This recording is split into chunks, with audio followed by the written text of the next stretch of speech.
Lalu bagaimana Timnas Indonesia akan menghadapi laga-laga berikutnya di grup C kualifikasi Piala Dunia 2026? Kami akan bahas bersama dengan para narasumber. Bergabung saat ini asisten pelatih Timnas Indonesia Nova Arianto dan pengamat sepak bola Roni Pangemanan. Selamat malam semuanya, apa kabar? Selamat Selamat malam. malam, selamat Baik, malam. sehat. Terima kasih semuanya sudah hadir dalam diskusi kami malam hari ini. Bung Nova, begini, karena kan laga berikutnya Timnas akan tandang ke Australia, akan menjamu Malaysia Iya, juga. Pasti target poin kan bakal penuh nih untuk bisa menjejakkan sejarah baru agar kita bisa masuk ke Piala Dunia 2026.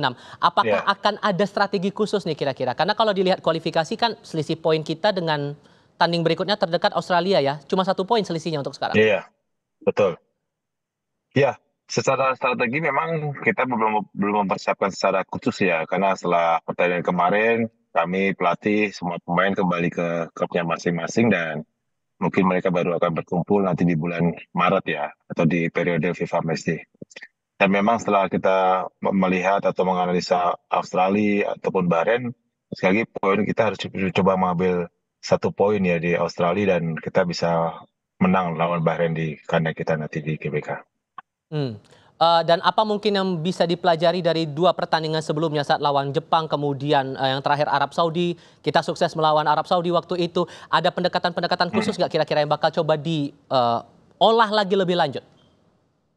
Ya, pendekatan khusus pasti ya, karena setelah kita kalah lawan Jepang, banyak masukan, banyak evaluasi yang kita lakukan ya, termasuk pemain melakukan mapping dengan antar pemain di ruangan yang itu saya pikir itu menjadi titik balik dan pemain bisa lebih tampil maksimal di saat lawan Arab Saudi dan kita bisa lihat pemain bisa tampil maksimal dan kita bisa menang melawan Arab Saudi kemarin.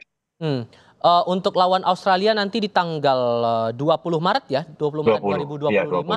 20. Ini kan ada 2 pemain inti yang nggak bisa tampil nih, Hopner dan juga Ragnar nggak bisa Iya. main. Sejauh ini sudah ada solusi belum?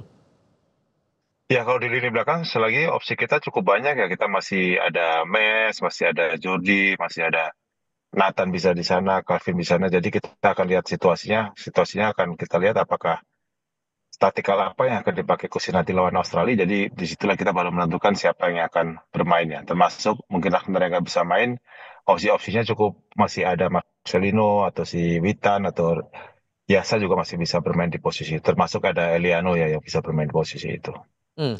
Bung Ropan, kalau Anda lihat, oke, secara catatan di atas kertas kita selisihnya cuma 1 poin begitu. Dengan Australia yang akan kita coba lawan di Maret 2025. Tapi dengan belajar dari 2 laga sebelumnya, kira-kira hal apa yang perlu diperbaiki? Iya, saya pikir kan ini Australia tim yang kuat, bermain di kandang mereka, dan mereka butuh poin, mereka butuh menang untuk bisa menjauhkan dari kejaran kita, dan mereka ingin merebut paling tidak posisi kedua untuk langsung lolos bersama dengan Jepang. Jadi kalau kita bisa melihat di sini, ya kita tentunya tidak akan langsung bermain terbuka dengan mereka. Semua tergantung dari Coach Shin, bagaimana untuk merespon pertandingan. Kalau di Jakarta kemarin kan bagaimana kita bermain kosong dengan mereka dan kita cukup kuat dalam bertahan, organisasi pertahanan kita bagus, menyulitkan bagi Australia, pasti kita akan melakukan hal yang sama. Kita bukan berarti parkir bus, bukan.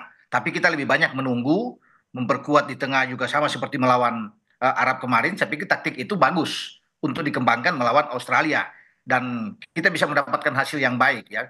Kalau anak-anak bermain dengan satu tekad, ya fokus, ya bermain, menghilangkan ego masing-masing, semua bermain untuk tim, kita bisa mendapatkan hasil yang bagus. Dan Australia juga akhir-akhir ini saya lihat tidak begitu hebat-hebat, benar ya. Hmm. Setelah imbang oleh Arab, kemudian mereka kemarin hampir kalah melawan Bahrain.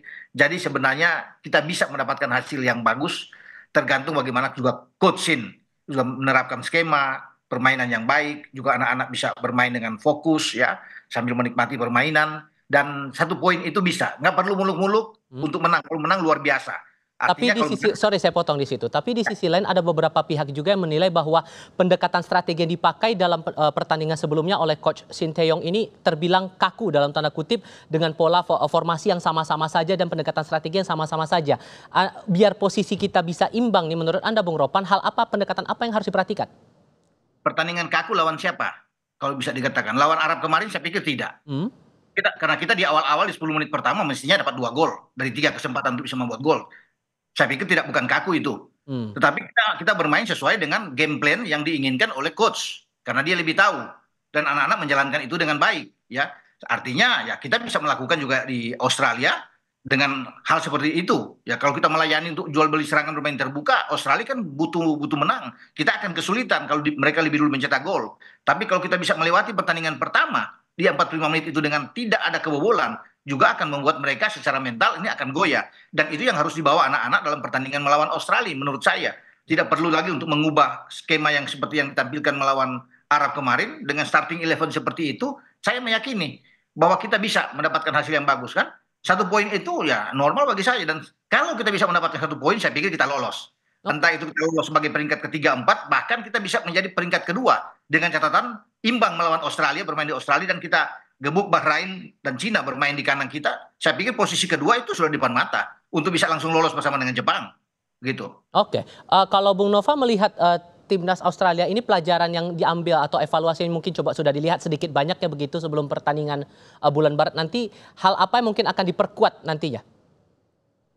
Ya pasti kita melihat perubahan yang berbeda ya, karena di saat kita bertanding lawan Australia kita di GBK kan dengan pelatih yang berbeda, dan saat ini mereka berganti pelatih, dan saya yakin secara filosofi, secara bermain pun pasti berbeda, dan itu yang akan kita analisa dan Kusin akan analisa dengan apa yang akan kita pergunakan nanti di Australia nanti. Apakah formasi bertahan atau menyerang itu nanti biar Kusin yang sampaikan nanti. Hmm. Terlebih tantangannya juga adalah masih ada 7 pemain yang kena kartu kuning nih. Kalau kita lihat dalam Iya betul, data betul. statistik AFC Indonesia ini kan terbanyak kedua terima kartu kuning, 30 kartu begitu. Dan ini pasti jadi Iya. tantangan sendiri juga buat timnas kita. Ini menyiasatinya gimana nih sejauh ini?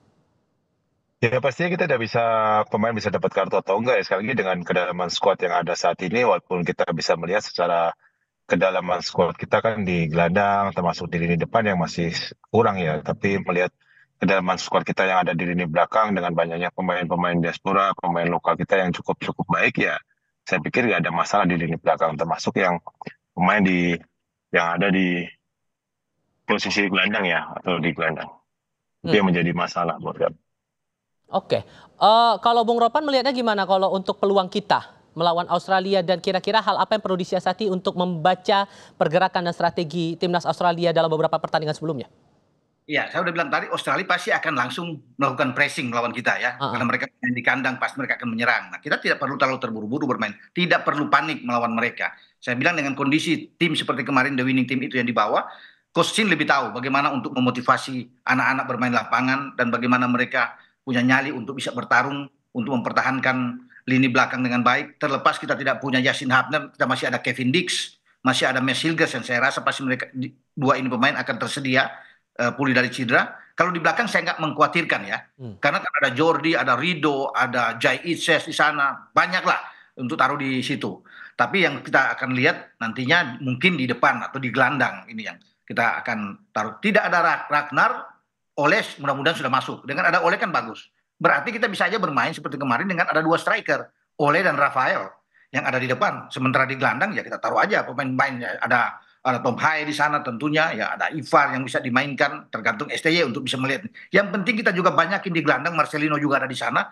Saya pikir oke, karena Marcelino kan diberikan kebebasan untuk bisa bergerak ya di antara dua pemain depan kita. Dia selalu akan tampil coming from behind. Ini bagus dengan Tom dan Ivar yang akan banyak memberikan umpan-umpan ke depan. Saya pikir kita akan bagus, akan baik bermain di Australia. Apalagi kita punya mental kan yang bagus ya. Ditambah lagi ada rencana penambahan pemain baru juga nih, Bung Ropan, striker Oh Ole iya, Romeni katanya mau dimainkan di bulan Maret nanti. Peluangnya gimana tuh? selain oleh Romeni yang ada sana, mungkin saja ada satu gelandang lagi yang dipersiapkan. Ya kita tidak tahu siapa. Itu kan urusan bagi Pak Ketua, Pak Erik yang akan mempersiapkan. Kalau kita dapat satu gelandang yang bagus, misalnya Jairo yang masuk di sana akan kuat kita. Ya, artinya untuk pelapis Tom Hai baik, baik ya. Nah, Australia dengan pelatih baru Popovic, saya pikir mereka akan tetap bermain dengan mungkin 4-3-3. Ya akan mereka bermain di kandang dan mereka akan tetap untuk mengepung kita, tapi kita tenang aja bermain dengan mereka. Saya yakin bahwa Jai Itzes di belakang akan mampu untuk sudah terbiasa, anak-anak ini sudah terbiasa dengan banyak banyak tekanan dari lawan-lawan, dan mereka lebih siap saya pikir untuk bisa mengontrol Oke. permainan. Penambahan pemain baru untuk pertandingan berikutnya gimana sejauh ini, Bung Nova? Kalau sejauh ini memang sesuai yang disampaikan sama Bapak Ketua Umum ya, Bapak Erik. Kalau oleh Romeo, kita masih menunggu ya kapan dia bisa bergabung dan apakah semuanya sudah selesai. Kita masih menunggu termasuk pemain yang lain ya, karena kita masih selalu komunikasi antara Kusin dengan Bapak Ketua Umum untuk menambah beberapa opsi untuk di lini tengah maupun di lini depan. Ditambah lagi akan ada pertandingan AFF juga yang akan dihadapi juga oleh timnas kita. Ini sesiap apa dan sejauh mana kematangan untuk strategi-strategi dan memastikan mental para pemain kita ini bisa siap menghadapi itu? Ya untuk Piala AFF kan kita masih persiapan lagi di tanggal 26 ya. Semoga dengan beberapa pemain muda yang tampil dengan rencana regenerasi pemain yang dilakukan Coach Shin bisa berjalan baik, dan semoga di AFF ada beberapa pemain yang kemungkinan bisa kita bawa ke timnas senior ke depannya.